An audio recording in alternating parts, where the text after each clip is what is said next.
नेपालको सरकारी संयन्त्र भ्रष्टाचारको कारणले यति दूषित भइसकेको छ कि आज कुलमान घिसिङमाथि गरिएको कार्य सम्पादन मूल्याङ्कनको अङ्कभारले प्रश्न पारिसकेको छ। हो मित्रहरू, तपाईहरूले सही सुन्नुभयो।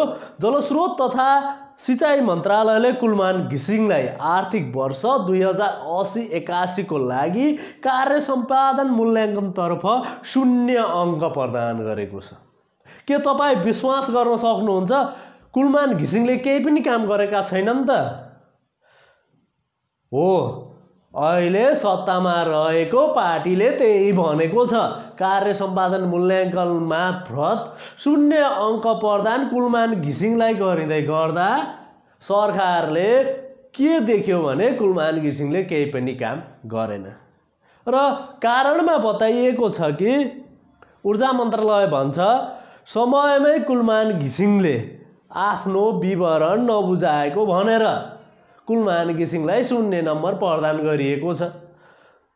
जबकि कुलमान घिसिङले आफूलाई 98 अङ्क प्रदान गर्नुपर्छ भन्दै आफैलाई 98 अङ्क प्रदान गरेका थिए र प्रतिवेदन बुझाएका थिए। यसबाट के बुझिन्छ भने ऊर्जा मन्त्रालय विशेष गरेर अहिले सरकारमा सत्ता साझेदारका रूपमा गठबन्धनकै रूपमा र प्रधानमन्त्री पनि टप्काएको पार्टीको कुनै एक कार्यकर्ता ऊर्जा मन्त्रालयका मन्त्री रहेका छन् र उनले कुलमान घिसिङलाई एनी हाउ डाँडा कटाउ भने चाहिँ गरेर विद्युत प्राधिकरणबाट उनलाई निकाल्नका लागि अनेक जालझेलहरू गरिरहेका छन्। र अहिले पनि कार्य सम्पादन मूल्याङ्कनलाई 0 अङ्क भार प्रदान गरिँदै गर्दा हामीले यही बुझ्न सक्छौँ। हामी जनताहरूले कुलमान घिसिङलाई 100 मा 200 नम्बर कार्य सम्पादन मूल्याङ्कन मार्फत नम्बर दिएका छौँ। तर यस झोले फटा सरकारमा रहेका व्यक्तिहरू जो निहित स्वार्थ भन्दै गर्दा ती केही व्यापारिक घरानाहरू मार्फत केही पैसो लिएर, जसलाई हामीले सबै भाषामा भ्रष्टाचार भन्छौँ, भ्रष्टाचार स्वरूप केही नगद लिएर कुलमान घिसिङलाई जसरी हुन्छ एनी हाउ नेपाल विद्युत प्राधिकरणबाट कुलमान घिसिङलाई धपाउ भन्ने ऊर्जा मन्त्रीको अवधारणा र सरकारका प्रमुखको पनि महत्त्वाकांक्षा रहेको छ। र आर्थिक लेनदेनका बीच कुलमान घिसिङ अहिले छेपिरहेका छन्। व्यापारिक घरानाहरूले नेपाल विद्युत प्राधिकरणलाई तिर्नुपर्ने अरबौं रकमहरू नतिर्नका लागि यो जालझेल गरिरहेका छन्। यदि विद्युत प्राधिकरणमा कुलमान घिसिङ रहिरहन्छन् भने ती व्यापारिक घरानाका व्यक्तिहरूलाई के डर लागेको छ भने आफूहरूले तिर्नुपर्ने ती अरबौं रकम नेपाल सरकारलाई तिर्नुपर्छ। त्यो भन्दा सरकारमा रहेको भ्रष्ट व्यक्तिलाई घुस खुवाएर आफ्नो काम बनाउने, आफ्नो दुनो सोझाउने।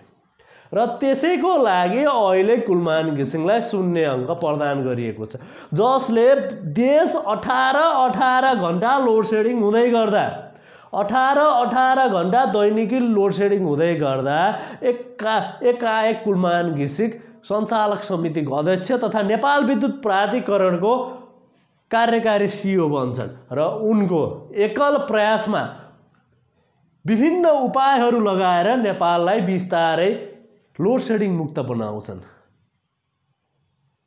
लोड सेडिङ मुक्त बनाएको नेपालीहरू उज्यालोमा रहेको यिनीहरूले देख्न सकेनन् र कुलमान घिसिङलाई हटाउने जमर्को गरिरहेका छन्। र यस अहिलेको प्रचण्ड सरकारले कुलमान घिसिङलाई 98% सम्म कार्य सम्पादन मूल्याङ्कनमा अङ्क दिएको थियो र एकाएक आएर 0 अङ्कमा किन परिवर्तन भयो?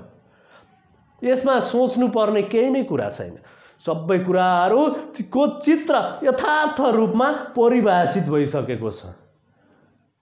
यसअघि कुलमान घिसिङलाई विभिन्न बहानाहरू बनाएर स्पष्टीकरण सोध्ने र त्यसै गरेर उनलाई नेपाल विद्युत प्राधिकरणको प्रमुखबाट हटाउनका लागि ऊर्जा मन्त्रालयका प्रमुख मन्त्री नै भनौँ उनले विभिन्न प्रयासहरू गरेका छन् र प्रयास स्वरूप नै नेपाल विद्युत प्राधिकरणको अफिसमा लगेर आफ्नो कार्यालय खोलेका छन् र त्यही बसेर नेपाल विद्युत प्राधिकरणमाथि कब्जा गर्ने नीति बनाएका छन्।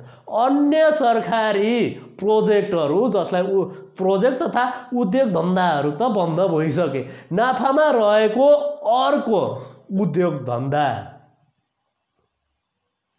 उद्योग व्यवसाय अर्थात् नेपाल विद्युत प्राधिकरणलाई पनि तहस नहस बनाउन यिनीहरू लागिरहेका छन्।